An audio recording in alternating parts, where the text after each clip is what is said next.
Maharashtra news सदैव। नमस्कार, मी धनश्री। गरजा महाराष्ट्र न्यूज मध्ये आपले स्वागत। प्रथम एक नजर हेडलाईन्सवर। शिवसेनेसोबतची युती तुटली नसती तर भाजपला स्वतःची ताकद कळली नसती, असे विधान मुख्यमंत्री देवेंद्र फडणवीस यांनी कोल्हापूरमध्ये अधिवेशनात केले।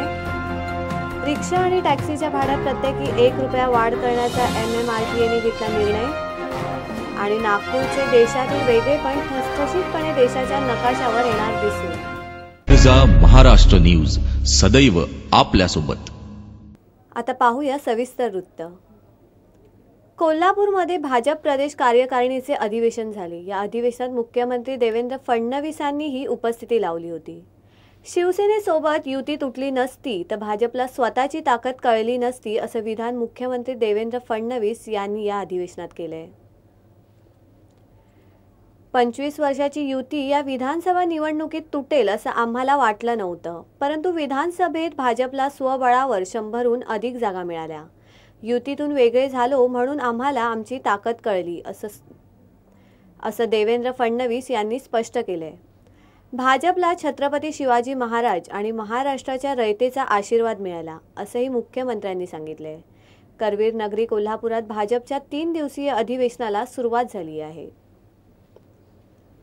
भ्रष्टाचाराच्या आरोपामुळे सत्ता सोडावी लागलेल्या अण्णाद्रमुक सुप्रीमो जयललिता यांनी जवळपास 8 महिन्यांनंतर 5व्या वेळेस तमिळनाडूच्या मुख्यमंत्रीपदाची शपथ घेतली। त्यांच्यासोबत त्यांच्या 28 मंत्र्यांनी देखील शपथ घेतली आहे। मद्रास युनिव्हर्सिटीमध्ये हा शपथ ग्रहण सोहळा पार पडला। या शपथविधी सोहळ्यासाठी अनेक नेते आणि अभिनेते उपस्थित झाले होते।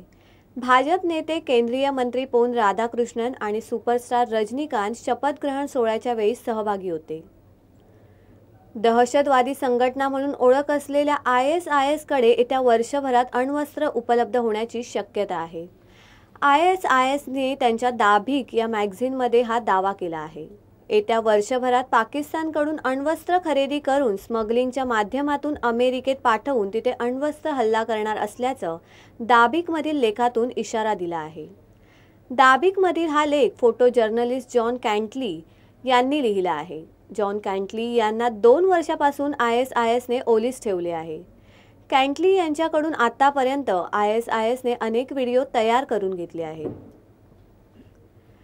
हकीम समितीच्या शिफारशीनुसार रिक्षा टॅक्सीच्या भाड्यात 1 जूनपासून 1 रुपया वाढ करण्याचा निर्णय MMRTAने घेतलाय।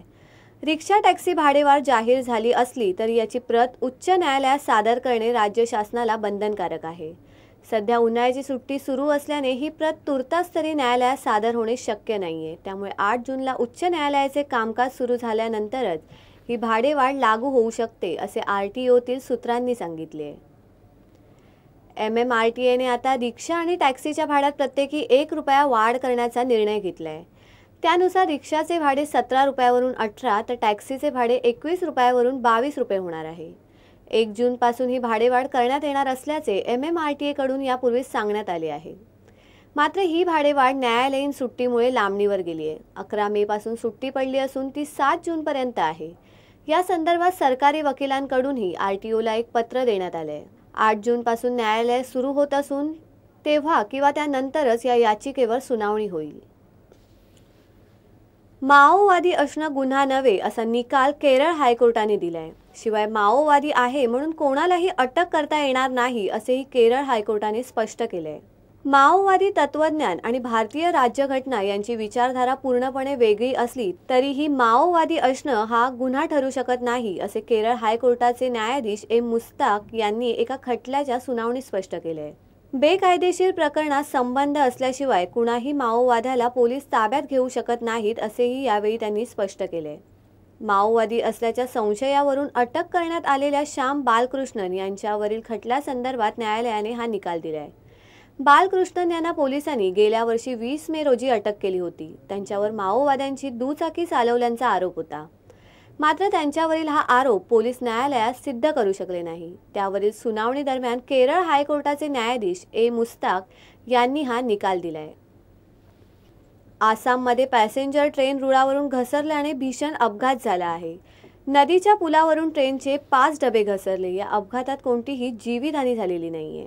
पश्चिम बंगालच्या अलीपुरद्वारहून गुवाहाटीला जाणाऱ्या ट्रेनचा अपघात झालाय. अपघातात कोणतीही जीवितहानी झाली नसली तरी चालक आणि काही प्रवासी गंभीर जखमी झाले आहेत. चालकाची प्रकृती गंभीर असल्याचं कळतंय. जखमी प्रवाशांवर प्रथम उपचार करण्यात आले आहेत. सिफुंग पॅसेंजर ट्रेनचा सकाळी 5:15ला अपघात झालाय. तुर्तास वेळ झाली आहे ब्रेकची. तुम्ही कुठेही जाऊ नका, पाहत राहा गरजा महाराष्ट्र न्यूज.